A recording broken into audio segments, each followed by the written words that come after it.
Olá pessoal, tudo bem? Aqui é o professor Gabriel, da disciplina de Sistemas Térmicos de Potência, tá? Nessa aula de hoje, pessoal, era o que ela vai complementar o assunto das caldeiras, principalmente porque a gente vai falar de como os combustíveis são queimados, né? Ou seja, por meio de queimadores. Então, para isso, a gente vai analisar os principais tipos de queimadores que a gente tem, né? Suas características e o que a gente deve se atentar, tá? Então, bora lá.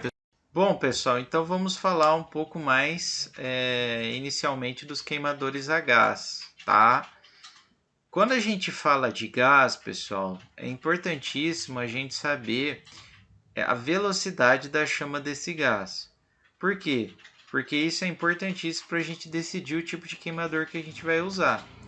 Comentamos nas aulas anteriores que existem gases que eles possuem uma alta velocidade de chama, ou seja, a chama se propaga rapidamente.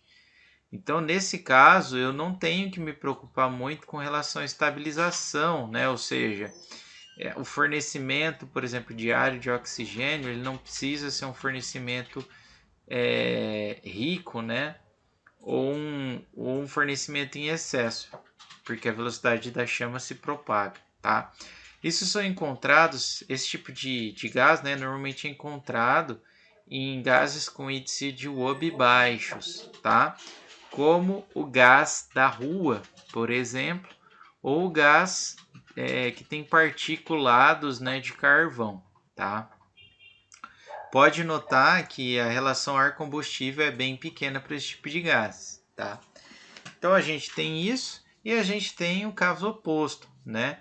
Que é o que a gente conta principalmente no GLP, que é o gás que a gente utiliza aqui, que nós utilizamos nos fornos, né? Aqui no Brasil, né? Então ele possui um índice de Wobbe altíssimo, né? Em comparação ao gás da rua, o que faz com que ele tenha uma velocidade baixa. Portanto, você precisa de uma mistura muito rica em ar, né? Você precisa de bastante ar, né? Para garantir que a combustão dele seja eficiente. Então, você vai sempre precisar de queimadores com uma recirculação de ar ou com ar secundário, tá? Então, é isso que a gente tem que se atentar primeiramente, tá?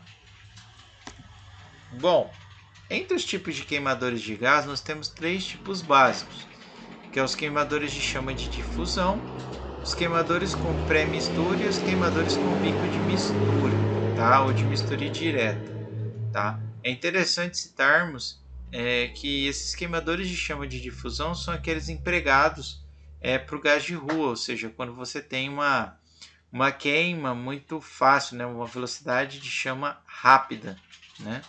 Enquanto os com pré-mistura ou com bicos de mistura são os utilizados, né, para gases com velocidades de chamas menores, tá?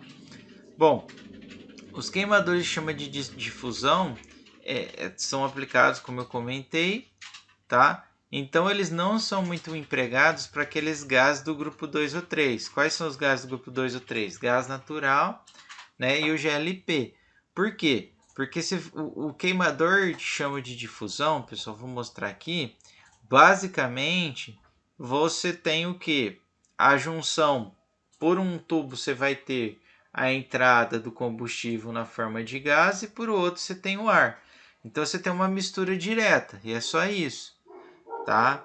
Então, nos gases em que você tem uma velocidade de chama pequena, se você fizer isso, a chama ela se apaga, né? Porque você não tem gás suficiente, ar suficiente para manter esse gás aceso, para a chama dele, né, ser dispersada, tá?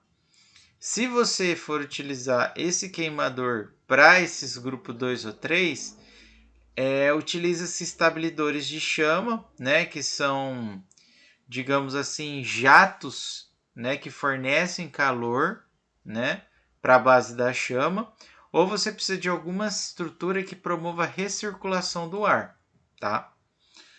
Bom, Aqui, pessoal, tem um videozinho bacana que mostra a chama, né, de um queimador do tipo difusor. Veja que diretamente eu já tenho a junção do ar com o combustível, tá? E nesse caso aqui, ele é um combustível com um índice de Wob baixo, de tal forma que a chama dele se propaga sem dificuldade, né? Ó, você pode notar que é uma chama muito rápida, né? Ela se propaga bem rápido. Tá, pessoal? Então é isso dessa parte, tá? Os queimadores com pré-mistura, eles são utilizados principalmente em fogões domésticos, né, ou no queimador, né, no bico de Bunsen, tá? Então o que acontece nesses queimadores?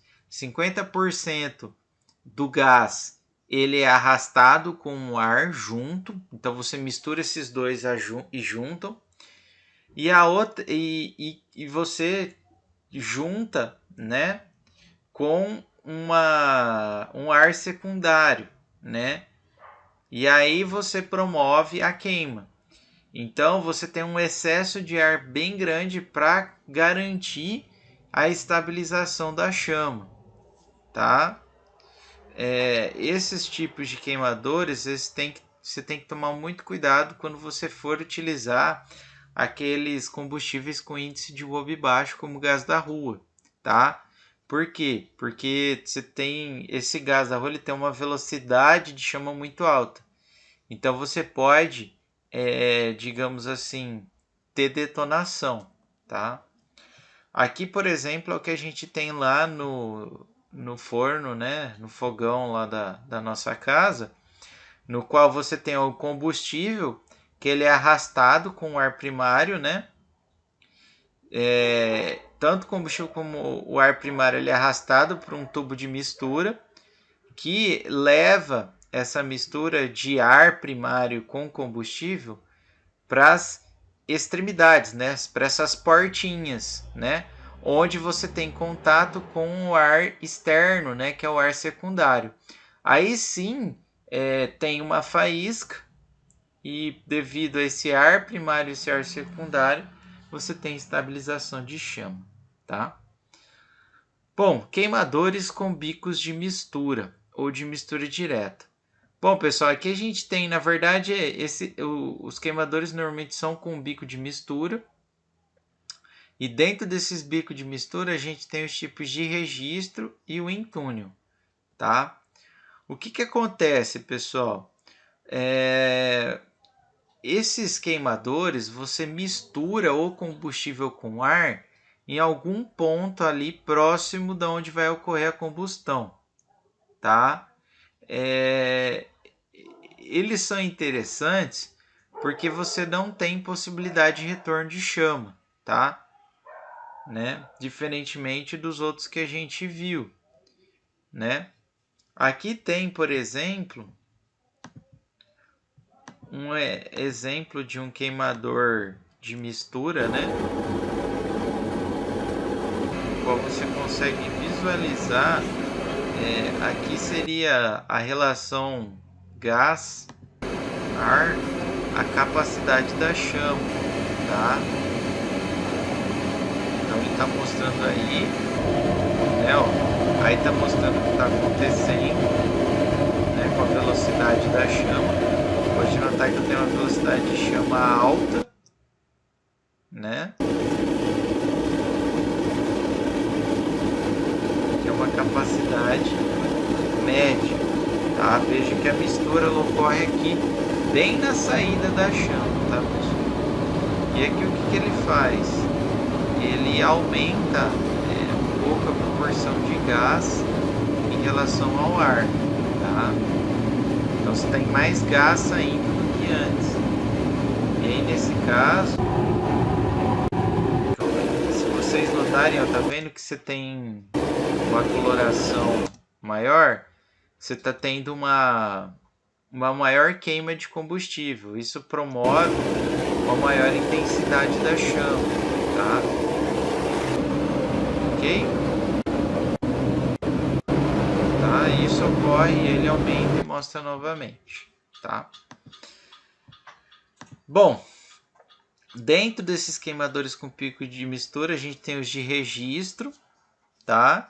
No qual, bem aqui antes, digamos assim, aqui nessa ponta, pessoal, onde eu estou mostrando, deixa eu pegar aqui o meu apontador, é onde ocorre a combustão.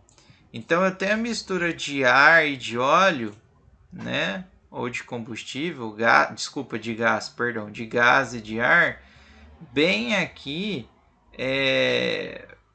na frente do queimador, tá? Ok? Então é isso que ocorre no queimador de registro, tá? Interessante que ele também pode ser adaptado para queima de óleo. Já no túnel, pessoal, a gente mistura o gás e o ar antes dele entrar em combustão na câmara de combustão, tá? Então é isso que muda, tá? O interessante é que aqui você consegue regular de uma maneira melhor, tá? Interessante também que nós temos vários tipos de queimadores de túnel, podendo ter tanto o difusor como uma saída da câmara de combustão cônica, tá? Para quem não se recorda, o difusor ele tem como objetivo aumentar a pressão. Então, aqui esse difusor faz com que o ar e o gás eles chegam com uma pressão maior na câmara de combustão. E aqui quando a gente tem a saída cônica na câmara de combustão, a gente tem um aumento da velocidade. Então, ele auxilia no aumento da velocidade da chama, tá? Isso aqui é interessante nesses queimadores em túnel, tá? O interessante também é que esse túnel, onde vai ocorrer a câmara de combustão, ele é feito de um material refratário, tá? Bom, segurança e controle dos queimadores de gás, tá? Então, normalmente isso aqui tem que tomar muito cuidado quando você está lidando com gases de índice de UOB baixos, tá? Então, para você não ter aquela detonação que havia comentado, tem algumas indicações sobre o diâmetro do tubo de mistura. Para quem não lembra, o diâmetro do tubo de mistura é aquele tubo no qual eu tenho a mistura do combustível com o ar, tá? E aí ele indica uma medida para cada um desses tipos de gases, tá? Pode notar que para o gás de rua e para o hidrogênio, que apresenta um índice de UOB menor, ele indica diâmetros menores, ok? Tá? Interessante também é que na ponta do tubo de mistura é interessante você utilizar material corta-chama, tá? Para impedir a travessia da chama, tá? Por quê? Porque se você colocar na ponta desse material ali do tubo de mistura isso, você impede com que a chama vá para baixo, né? Porque para baixo você tem combustível, então você tem um grande risco de combustão. Então você tem que botar esse material corta-chama. Aqui tem um vídeo interessante, se vocês quiserem ver, é de um teste de bombeiros acerca de vários materiais corta-chamas diferentes, tá? Seguranças na ignição. Então, tomar cuidado com vazamento de gás. Toda tentativa de ignição sem sucesso, você tem que tomar cuidado, porque você vai ter o combustível gasoso ali. Então, você corre um risco de detonação. Perda de combustão, né? Também está atrelada ali a parte do vazamento. E é sempre interessante quando você tem um queimador novo, você tentar purgar, né? Tirar o máximo de ar lá dentro possível, para também evitar o risco de uma queima não intencional, né? Bom, passamos para queimadores de óleo, tá? Acho que até o Gustavo fez um comentário em alguma das aulas aí. Os queimadores de óleo, pessoal, você não está queimando o óleo líquido em si. Você queima o vapor do óleo ou gotículas do óleo que, quando elas entram ali no seu queimador, elas rapidamente devido àquelas condições ambientais de temperatura e pressão, como eu havia comentado, eles se transformam instantaneamente em vapor e entram em combustão, tá? Então, quando a gente fala em queimador de óleo, não é porque a gente tem líquido sendo queimado, tá? Bom, além disso tudo, pessoal, quando a gente tem a queima de óleo, é importante a gente tomar cuidado com duas coisas. Primeiro, é que quanto mais pesado for o combustível, mais lento ele é. Então tem que ter muito cuidado na estabilização desses tipos de combustível, tá? Não só na estabilização, como também na sua queima. Por quê? Porque se você tiver uma queima muito rápida desses óleos combustíveis mais pesados, você não vai conseguir extrair uma quantidade de carbono boa, tá? E além disso, boa parte da queima ela vai fazer com que a chama se torne luminosa e de grande emissividade.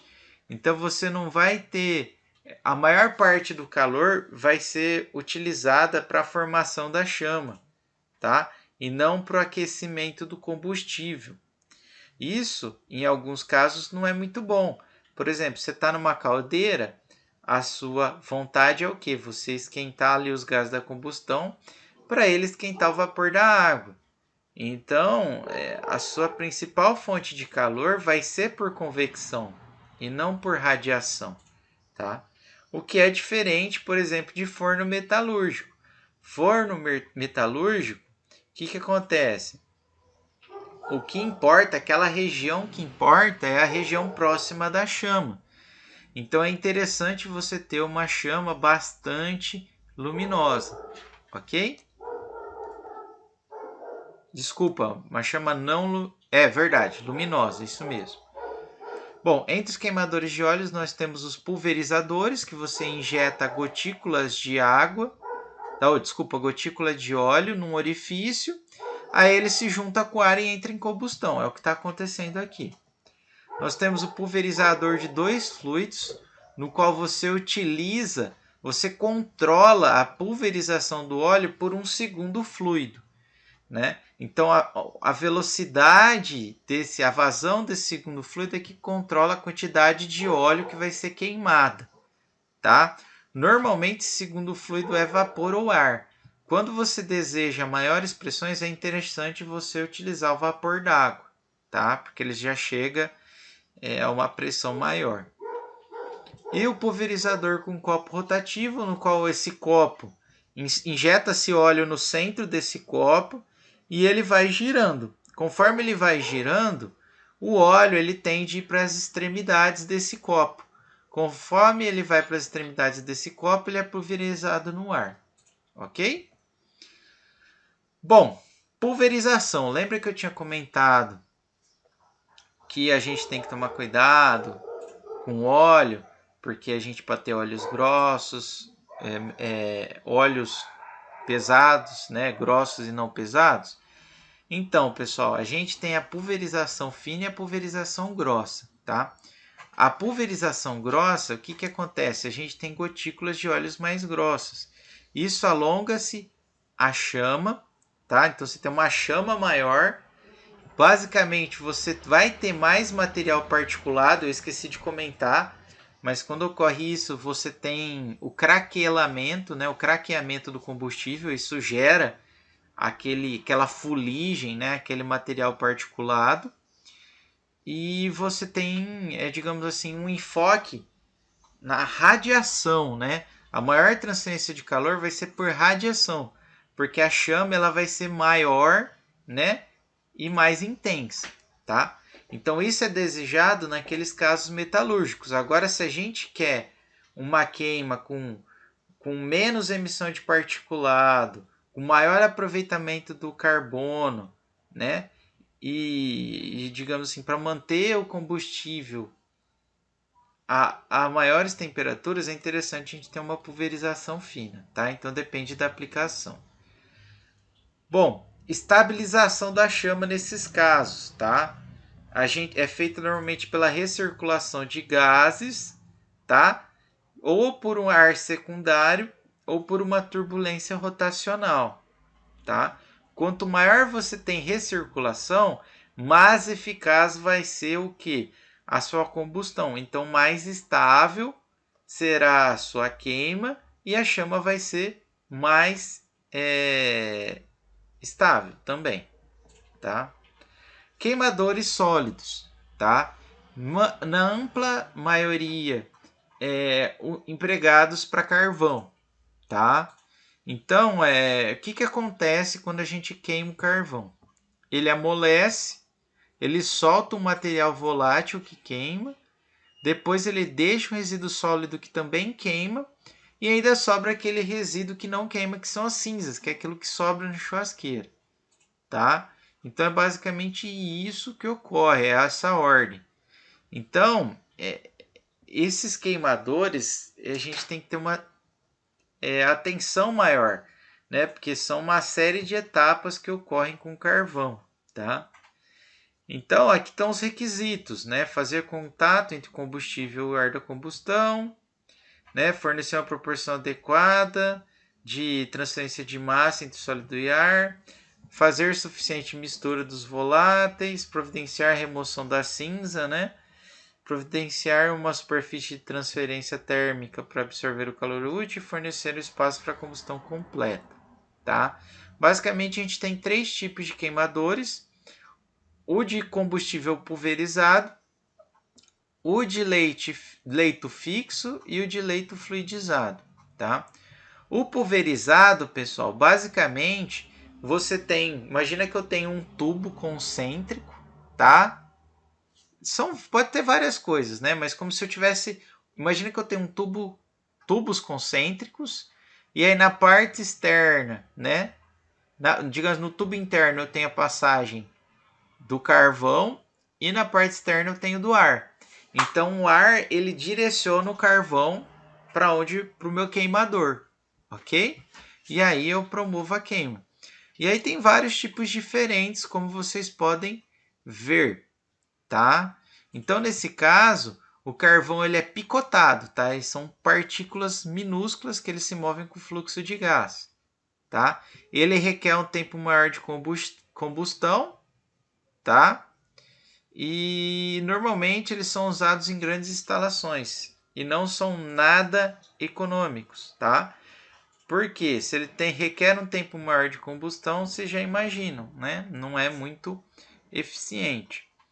O de leito fixo, basicamente, você apoia o carvão numa grelha, né? Que é fixo ou móvel, e promove a sua combustão, tá? O problema desse de leito fixo, pessoal, é que você requer, normalmente, as instalações são maiores, tá? Porque você está fornecendo o carvão em tamanhos grandes, né? Então ela ocupa um volume considerável. Então normalmente você apenas utiliza quando você quer produzir uma quantidade pequena de vapor, né? Não muito grande. E o do leito fluidizado é no qual você tem um leito fixo, né? De carbono, né? De carbono não, de carvão. E você tem um fluido passando através desse leito, tá? Aí o que acontece? A velocidade do fluido ele controla quais partículas passarão para esse queimador e vão sair lá digamos assim, para a câmara de combustão, tá? Então, quanto menor você vai atrair partículas menores e maior você atrai partículas maiores, tá? Ok? Então, pessoal, era isso que a gente tinha para falar sobre queimadores, só para vocês terem uma noção. Espero que vocês tenham entendido e até a próxima aula.